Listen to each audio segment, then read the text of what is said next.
façon ya ko ravitailler ba soda oyo bazana nini ba bloquer ravitaillement ya Uganda na nini na Goma. Et c'est ça qu'ils sont en train de chercher. Donc solo la mon émission na biso lelo. Donc solo la vraiment émission lelo to ko détailler likamona komona et vous allez sentir que ce qui se passe à Goma soki ba service na biso. Tu tirer attention, parce que dans ces derniers temps, il faut que je sois clair. Hein. Naza confiance, ma casse, en heure, confiance. CNS, mais demi-heure, pas tellement. Pourquoi vous avez la confiance dans demi-heure? Je vais vous expliquer. Les numéro 1 à demi-heure, par exemple, à Kangama pour la trahison. Vous savez, si les numéro 1 à Kangama pour la trahison, vous avez combien des acolytes dans le service? Vous savez combien des acolytes dans le service? Est-ce que tous ces acolytes là ba acolytes wana balongoli bango ba acolytes wana est-ce que bazo continuer couvrir comme d'habitude? Est-ce que bazo continuer dans le même système où le patron na bango etikela ki bango? Et ça sont des questions qu'il faut se poser. Ça sont des questions qu'il faut se poser. Pour boye ba bien que mboka na biso hein nazo pesa raison. Et puis, nous allons continuer. Il y a des gens qui font encore arrêter. Dans l'armée, ils ont bateau et Sengeli ba kamali susu. Et Sengeli ba kamama. Ça, c'est dans l'armée. Na politique, ba kabili bazali faut ba kamama. Il faut ba kamama. Vous savez, Kabila a laissé ses acolytes partout ici. Je vous ai toujours dit, l'armée, n'a pas politicien, et ça n'a pas mela makila Kabila. Parce que Batouba Koki kondi makola ta Kabila. Kabila est déjà parti il y a de cela 7 ans déjà, toujours comment 7 ans. Kabila est parti. Mais Batouba continue à espérer toujours un retour à Kabila, comme si na Congo et vous n'allez pas vous poser des questions. Il y a plusieurs intellectuels na kati ya PPRD, plusieurs intellectuels na kati ya FCC. Mais tous ces intellectuels là incapables de diriger la République démocratique du Congo, celui qui est capable, celui qui a mesure de diriger la République démocratique du Congo, c'est toujours Kabila. Kabila est parti. Pourquoi ne pas pointer une autre personne à remplacer Kabila, à Salapé, à comme un peu président de la République, bon, comme il est président. Et vous espérez toujours à Kabila. C'est ça ce qui me prouve que Kabila Melissa Batebele, Makila avant l'homme à la pouvoir. Et c'est que moi j'ai toujours dit que Kabila Melissa Batebele, c'est vrai. Ça se voit même à l'œil nu que Kabila Melissa Batebele. Parce que ceux qui Kabila fait ça, qui vont Makila, Bamela qui Makila Kabila de. Kabila pouvoir na esi 18 ans. Tobi misata Shadal. Tobi misata Mova Sakai. Tobi misata Nimi Milai. Tobi misata Kin. Non, il faut Kaka Kabila Zonga. Là, je comprends qu'il y a des choses, des pactes basigna, baloba que non, Kabila, oyo tokoki kobosa na ote. Oyo ki babandake ba, o raïs totondi na note. Mais c'est du n'importe quoi. Botondi na no raïs c'était. Botondi a raïs c'était. Mais vous êtes malade. Et de même aussi dans l'armée. Là, dans l'armée, il y a des gens oyo. Oyo va préparer Kabila Melissa bango makila na ye. Parce que on est à la pacte ya ba Rwandais pour ne pas trahir. On est à la pacte ba Rwandais ba signaka pour ne pas trahir. Pona ni make oko trahir ngake te ba Rwandais ba sala kandenge ni. Akobenga bino batutu, oya pesa bino confiance bo vandi na ye. Amizo kisi pota. Azui makila na yo ya fibindambo, oya fibindambo, oya fibindambo, oya fibindambo. Erozo fibozolo ba maloba. Ozali kosaka. Ozolo bangana kotika la kotrahir yote. Ata balobi ba bomangai na kondimana kufa. Et tous ces gens-là de Kabila, aujourd'hui à l'est de la République, j'ai beaucoup aimé de Konabiso, Zalaki ex rapproché à Kabila, à cette émission de Konanga, Christian Balamwange. Qu'est-ce que le monsieur dit? Le monsieur dit tokoki ko kangaba généraux, tokoki ko salaboye, mais il y a des gens abi set qui kuni baza le côté na makambo. Il y a des grands golo o baza même na kati ya union sacrée, o baza continuer ko travailler pour Kabila. O baza au service de Kabila mais bavandi na union sacrée bazo sala semblant comme si baza bangonde balingi fachi. Wana yer fachi beton na samote balobi akufata na mutu alelo. Vous savez, quand vous continuez toujours à servir Kabila, vous avez raisonné Moussikate. Parce qu'aujourd'hui, il y a des Congolais qui oublient. Il y a des Congolais qui Kabila n'avait pas confiance à personne. Aucun de quoi nous sommes dans l'émission sur le bien que entourage à Kabila nyo so bobandaki comme on a ba revolver banini na entourage na ibalati ba versa revolver moko te zala na lisa sinakati nyo so nezaki ba jouer na maboko na bango deux premières dupes ezaki liboso de bazala na minduki na deux dernières dupes ezala na sima ya cortège de bazala na minduki. Après cet exemple moko vrai et vérifiable à l'obi le jour qu'on a arrêté Arma Matumulu sur 4 abi Ozomona na cortège à Mokonzi, selon ce qu'on connaît. Cortège à chef de l'État, ce qu'ils allaient kokende. Embuscade moko mabe, ils sont censés détruire. Bakobeta ou assassinat d'autres et cause à la route d'explication. Parce que cortège à Mokonzi, c'est l'institution qui marche. C'est la République qui marche. Comme la République est en train de marcher, comme la République est en train de dérouler, si vous allez blaguer avec la République, on va te tuer. Pour la République, on te tue. Mais on trouve que le monsieur c'est qui? Qui? Patrice Arma Matumulu. Arma Matumulu ti akita abamaka mabanga na cortège. Tout le monde va rapprocher à Kabila bakita na se na makolo. Ba yeko simba Arma na maboko. Acceptons que peut-être Arma Azaki prenons l'exemple que Arma Azalaki na explosif moko na zoto ndenge boye bo simbi bino nyonso bokande okende na bokomika pembeni ya cortège en aller et c'est explosé ce que monto bino bolingaki censé o bozalaki censé vous protéger là na bino na mituka bolinga beaucoup fate et là maintenant j'accepte que même entourage à Kabila babandaki kozala na bino ndio bana biso ba congolais to vanda ka tozolo ka Kabila China Rambo wana yanke wana boyina boyi Zoka Nyama numéro 00. Nyama numéro 00. Parce que mon tozer est esprit banga masasi pembeni na eda. Mon esprit. Banga masasi pembeni na eda. Pourquoi dans l'émission na biso cela n'est pas notre problème et je voulais évoquer Ninoana pour faire comprendre. Bandeko. Aujourd'hui James Kabara est mort. Aujourd'hui James Kabara a Kofi. Qu'est-ce qui prouve au peuple rwandais que Kabara a Kofi? Na bandana non assez. Na ebisaka bino la République démocratique du Congo soki Kagame a komisi mboko yo bilanga nae, c'est grâce à James Kabare. Parce que Kabare bakomi na Congo, bakomi na Kinshasa na musée. Kabare azaki chef d'état-major en République démocratique du Congo, chef d'état-major na Rwanda, aza chef d'état-major ya deux pays. Kokoma bakomi na Kinshasa, James Kabare s'est précipité ya kokota na centre géologique na biso. C'est là où Kabare est allé découvrir carte de la République démocratique du Congo Mobimba. C'est là où Kagame a découvert comment on appelle minerai à Congo. Ils ont place nini minerai zate. Aïe bien moi partir de la carte géologique. Donc c'est Kagame qui connaissait Kabare qui connaissait bien la République démocratique du Congo sans même hésiter pour n'accueillir la République démocratique du Congo n'engezali. Ça, c'est James Kabare. Et Kabare a fait par tous les moyens qu'avant de sa Kabila na pouvoir, il a tué Mouzé avant de sa Kabila na pouvoir. Et les lorsqu'il qu'il la République démocratique du Congo, tous allez vivre, Kabare est à la base. James Kabare, c'est lui qui est à la base. Ce qui Kabaraga. Et aujourd'hui, Kagame veut jouer maintenant sa carte na bato mususu. Na utaki ko yesa bino liso ya batu mibale o baye na Burundi. Au nom de la paix, il faut chercher la paix avec la République démocratique du Congo. Il faut parler avec les Banyamurenga, Batika Bitumba et consorts, et qui reçoit ces gens-là à l'est de la République, Moïse Nyarugaba. Moka outi États-Unis, Moussoussa outi Hollande.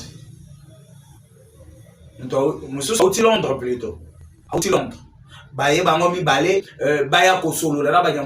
allez causer avec les Banyamurenga, vous êtes des civils. Beaucoup de solo lana Banyamurenga nini bino boko bino siko bokomi nabenga bino nini Monisco bapesa kimia de bino. Et pourquoi? Et ces gens-là, basés sur quoi? Ne batu oyo Kagame comme il utiliser. Kagame batu tout oya salina bango babi pakaya Congo. Kagame c'est Kagame a raisonné. Bon là nangana on bien. Kagame a mona que deux fois on peut l'arrêter, deux fois on peut le tuer. Les deux choses que Kagame est en train de viser. Si Kagame babomiye, Batouana nyonso tellement que bayebi ba faiblesse à Kagame, bayebi ba faiblesse à famille Kagame, ils peuvent prendre le pouvoir facilement et que la famille Kagame sera dans les bandades. Kagame est en train de raisonner comme ça. Kagame est en train de réfléchir ainsi. Et maintenant, les gens bateau, Kagame a dit que ceux qui bakangé, ces mêmes personnes-là peuvent témoigner mal contre lui pour bannir famille Kagame, bannir bango, et que ces gens-là, bango pas pouvoir ya Rwanda, bango pas banako diriger na Rwanda. Peur ya Kagame zali, oyebi mutu amesana kosala bato mabe. Era mona kamabe komi koyela e, alingaka ko effacer ma trace. Ce que Kagame est en train de faire, il est en train d'effacer des traces. Aujourd'hui, tu es James Kabari. Aujourd'hui, tu es ma proche Belia Kagame, bakomi kokufa moko pese mayamusoso. Mais selon les explications des gens, selon les analyses des gens, selon nos enquêtes, après nos enquêtes, on a trouvé que c'est Kagame maintenant, Moutouazali, qu'on approche na yenyonso. Azo bomela bamonini, azo bangana pouvoir, baboto la pouvoir et pas batouana te. Amoni peut-être deux fois je peux être déjà affaibli. James Kabara koboto na pouvoir. Je peux être affaibli. T'as la même Kagame accueilli quoi empoisonné. Son neveu. Neveu Nayana c'est un colonel, oui, il est général ou colonel comme ça. Le monsieur a bomi babele na Rwanda pour na Kagame. Azolinga mutu abundisa pouvoir à Kagame. Azolinga mutu atombola libeka na yena makambo à Kagame. Il a essayé de tuer, pas il a essayé, il a tué beaucoup de personnes. Même des autorités au Rwanda. Abomi bango pour Kagame a respiré na kimia. Mais aujourd'hui Kagame s'est transformé maintenant, il a transformé le monsieur à son ennemi. Il est allé plus loin, même empoisonner son frère. Boni boni yo nanga sikola kosala na boni boni yo bisimo ako vivre na ndeni boni boni bato nyonso bomoni na entourage na ye. Tous ces gens-là, leurs explications bokoye bisaka Kagame et surtout banango balé bamo ndomoni Shole oui Shole parce que émission moko bazo tuna ye eza émission moko étrangère sur BBC je pense.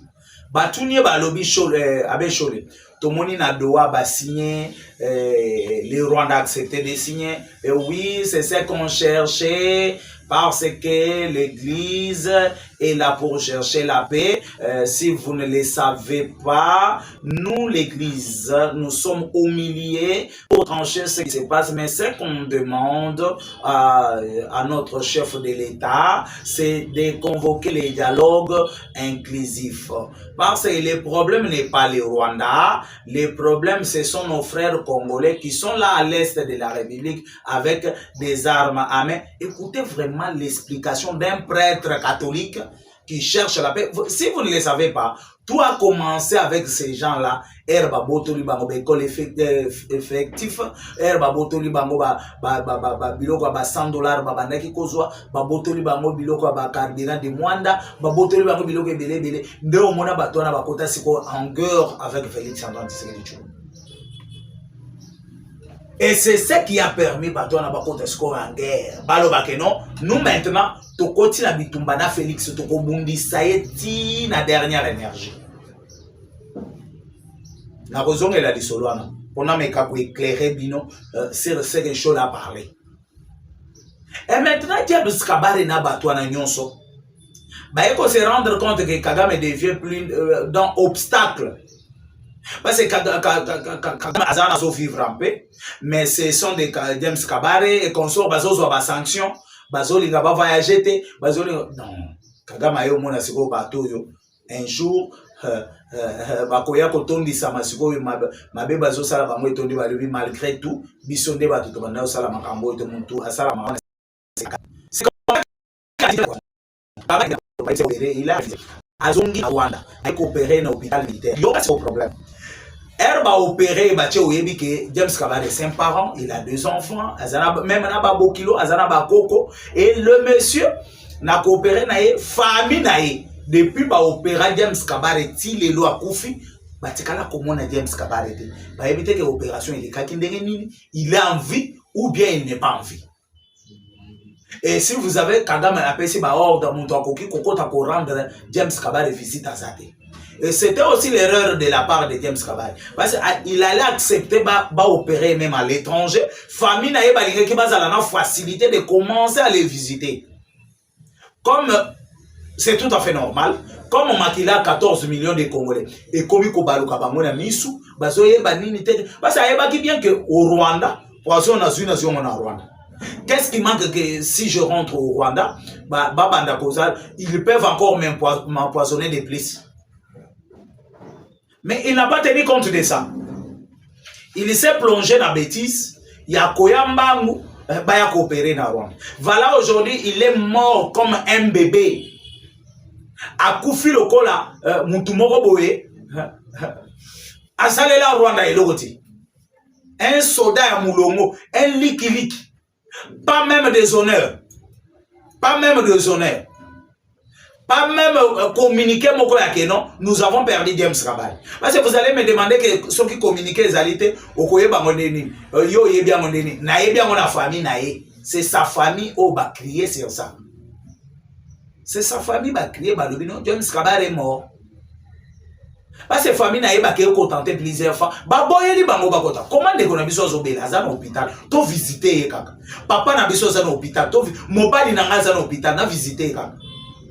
Ils ont refusé. Et là, la famille maintenant a vite compris que non. Kabare n'est plus. Kabare n'est pas en vie. Comme il n'est pas en vie, donc l'autre c'est qui? Kagame a aimé le Kwasana Katiakosala. Kagame a aimé le Kwasali. C'est pour cela qu'il a interdit même famille à James Kabare, Bakoki Kokota, Bisika James Kabare Azati. Mes chers amis, Bolaïke Makambo Rwando, les ennemis de la République vont mourir. Les ennemis de la République vont mourir. Et Bakou Filanouté, peut-être que Kagame Bozo Kanao, Azobela, Boina Boy, parce que Waneza échappatoire Naya, ce qui a eu qui m'a États-Unis comme il y a Bela Kakaka. Abandaki Kozouamo. Parce que au moins les Rwandais sont allés plus loin que le Bageno, malgré tout ce que tout sali. Mais moi, na mobile au Félix Antoine Tshisekedi no monda yo sulisa bisomaye.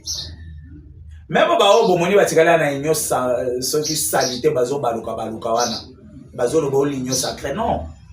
Vous n'êtes pas de l'union sacrée. L'union sacrée bato l'union sacrée basée. Vous êtes dans l'union salité. Quand on parle de l'union sacrée, on sait qui est qui dans l'union sacrée. Qui est qui dans l'union sacrée? Je m'excuse. Dans l'union sacrée, ils ont un bloc et un kabili, bazawana. Oh, bazana pour nous poser un compte rendu à Nini, bazui, batindiki, et pas barwandais. Barwandais, bazui, ba position, ba bibo, tala wa plan zabo. Le chef de l'État est au courant de tout. Il est au courant de tout. C'est comme ça que la famille de James Kabare, Baboeli, Bango, Bakota, ils ont vite compris que Kabare n'est plus, Kabare n'est pas encore en vie. Kabare n'est pas encore en vie. Comme Kabare n'est pas en vie, nous, la famille de Oyoki, famille Babandi, qu'on criait, famille Babandi, qu'on est là. Pourquoi Bazoli là? Kagame, selon lui, azali koluka nani akoki kozongisa na pouvoir na bana na ye ya Yannick Kabare nani Kagame. Il a au moins 2 garçons au bazar déjà Mikolo na une fille vous avez déjà payé Mikolo maman aussi à sa beauté. Et parmi ces enfants là, les 3 enfants, Kagame est en train de chercher nani o ya koki ko remplacer na pouvoir pour à protéger na ba crime tout à sala na kati ya Rwanda, à protéger na ba mabe nyonso à sala ba Rwanda. Parce que Kagame ndenge na zo solola na bino boy bandeko na nga, Kagame azo sala par tous les moyens pour satisfaire les Rwanda, ba pesa ili susu ata mwa ta ya muke. Omoni lo lenge bazali ko contourner, bazo contourner c'est quoi la ville de Uvira. Le lenge bazali ko contourner Uvira. Bazana pour ça ba contourner Uvira pour Uvira est tombé, ba casser Burundi, aya couper sa mission lisusu au Burundi a ravitailler lisusu par DCT. Burundi a ravitailler lisusu par DCT. Ce que nous pouvons faire, ezaka kaya kozwa ko casser ravitaillement là. Et maintenant tout ça la guerre na FARDC pour tout là qui ça va que vous avez le côté, vous aboyez. Comme vous l'attendez là. Mais nazo et bisabino d'ici là, tous allez vous na ba service na biso. Baluka comment ko casser déjà ilo ko na bien avant. Baluka ko kasango bien avant. Ndenge na ebisa bino makambo ya ndenge batindika ba mususu na Tanganyika, batindiki ba mususu na ba Kalemi balini, bazoya na carte ya ONEM. Na ebisa bino bazoya na ba carte ya ONEM pour dire que non, ba yeko sala ba test d'embauche. Test d'embauche ba yeko sala, il faut que le Congo il faut bazoa misala nzoka carte ya ONEM aneza ya mbata. Bazoluka comment atteindre Kinshasa pour commencer à créer l'insécurité en décembre. Pour commencer à créer l'insécurité. Ils ont commencé ici na nini non? Awana Maïndombe. Omoni Mubondo Baye, ils ont tué les gens, ils ont tué plus de 15 personnes. 20, 20 quelques. Et on a pris tous ces corps-là, on a ministère de l'Intérieur pour montrer ça à notre ministre de l'Intérieur, Germain Chabani, que non. Voilà, on commence maintenant à tuer à Kinshasa. Parce que quand on parle de Maïndombe, nous sommes à Kinshasa, nous sommes dans la commune de Maluku. On commence à tuer à Kinshasa. C'est à vous maintenant, le ministre de l'Intérieur national, de prendre des décisions et de chercher comment nous protéger. Et ça aussi, hein, il faut l'épingler. Il faut l'épingler aussi sur ça. Mes chers amis, Ndeboyoki liwaya Kabare Salemi Bomo. Ndeboyoki liwaya James Kabare Salemi. Famille na eti sikoyo nazo ebisabino. Bazana posa ba mon attaquant ya James Kabare. Mais à notre grande surprise, ezana ba vidéo bazo tinde la biso. Ya bazo bimse bebe. Moyen na la sabino na YouTube ezate. Bazo bimisa ebembe batu ba soda bazo kende ne bembe neti bazo batam na hôpital militaire ya Rwanda neti bembe bazo batam nango. Et là moi je me suis dit c'est ça le corps de James Kabare, c'est ça son corps. Moi je me suis dit c'est ça son corps que sa famille est en train de décrier. Sa famille est en train de crier, de dire que non, pas ça va mon corps et en bango. Kagame azo silisa biso nyonso. Les Rwandais, écoutez-moi. Ceux qui ont eu décision sur Paul Kagame était. Avant que Kagame akufa, on m'a comment tambola na ba pareil awa. Azo tambola na ba pareil net muntu acha argent na poche kati ya nini ya veste. Azo tambola na ba pareil ou azali ko inspirer na ba pareil azali ko sala makambo nyonso a partir ba pareil. Donc muntu akomi ko tambola azo pemande na pareil na ebite pona ko lala kanango to ba débrancher kango. Ça sont des questions que je me pose. Mais le vieux Abomi Kabare, Abomi Neve Nae, parce que son neveu va partir aussi bientôt là. Les noms de Yanini, Yaneve Nae, c'est ce qui m'échappe. C'est ce qui m'échappe. Si le nom va me revenir, Nakoye Bisona Komonae. Et maintenant, je me pose des questions sur les Nanga. Vous pensez que Kagame peut le faire avec ses frères pour pardonner Bino un jour, Nabambo on a eu besoin. Parce que le plan, il y a M23, le plan, c'était pas Nanga Montazari qui préparait pour Navazalane. On avait préparé Chagari. Et l'erreur, l'erreur que M23 Basali, quand ils ont parti Nanini Nadoa, comme Nadoa, nous sommes les Congolais. Comme vous êtes les Congolais, vous avez la constitution, vous avez des droits, vous avez surtout la justice au besoin de la justice à Moanabiso. Selon les informations, au de quoi Nabimisi à lobby justice est sous contrôle et à Kabila, même jusqu'à aujourd'hui. La plupart des magistrats sont des Kabila. Bazabatu ya Kabila. Bazabatu ya Kabila. Et maintenant, yo corne nanga. Omichewana, bozawana, bazoko so pas Kabila. Azo yebisa yo boyina bo yo simaka kaboro to koma king. Simaka kaboro. Na uti kolanda Roger Baka. Parce qu'on a aussi le temps de suivre d'autres personnes. À lobby, à l'oti nandoto, les gens veulent toujours tuer les chefs de l'État. Il faut faire attention à l'entourage mobile du chef de l'État. Quand Roger Baka dit cela, Azoro Bango Wazarte, Bolandi, Batumususu Bozalina Katsa Kolanda, on nous dit quoi? On nous dit même le chef de l'État, il y a Bato Bazo collaborer dans Kabila. Il y a des gens qui collaborent avec Kabila. Il y a les gens qui font que Kabila a kaka. C'est pour cela que nous avons bandé l'émission. Et tout ça, malgré tout ça, mais au moins, on va négliger.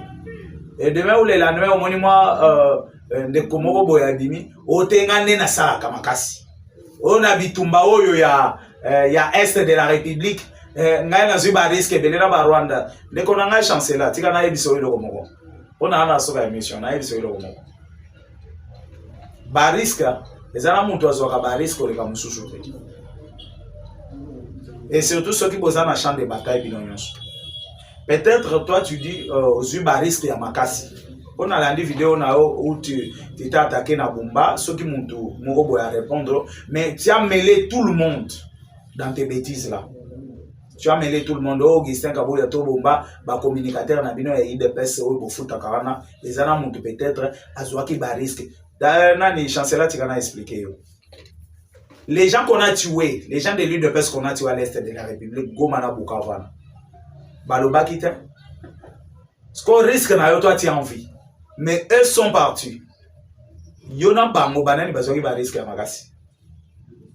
Et de deux aussi, Nazo Massimo. Ba dossier zalaki ba dossier à batu bazolo bela dossier à Rwanda moto zopela Rwanda so engagé batu même na Kinshasa wa bazo boma batu. Toi tu es en Europe. Mais il y a des gens oyo bazalaki wa na Kinshasa azala na moto kate azala pena moto te matambola makolo. Mais ils prenaient tous ces risques là comme les parlementaires de vous. Bazo zo ba risque na lobby kota na compte Facebook ya Corneille nanga. Ya Willingoma. Vous allez voir ma vidéo. Gardez la compte, il y a des parlementaires debout que nous sommes. Au coup de ma vidéo, il y a des parlementaires debout. À garder plus même de 50 vidéos. À garder pour une intention. Est-ce que toi tu penses que Yomo Motozo qui va risque? Laissez les gens te dire que tu as pris des risques. Mais il ne faut pas s'inventer que Yomo Motozo va risque. Oh non, non, madame, quand même. Tu n'es pas extra. Hein, madame? Vous êtes extra. Bah, tu n'as pas besoin de vidéo. Bah, 4 places, on a bâti. Vous êtes extra, madame. Tu défends la République, c'est très bien. Et les autres défendent aussi la République, c'est très bien.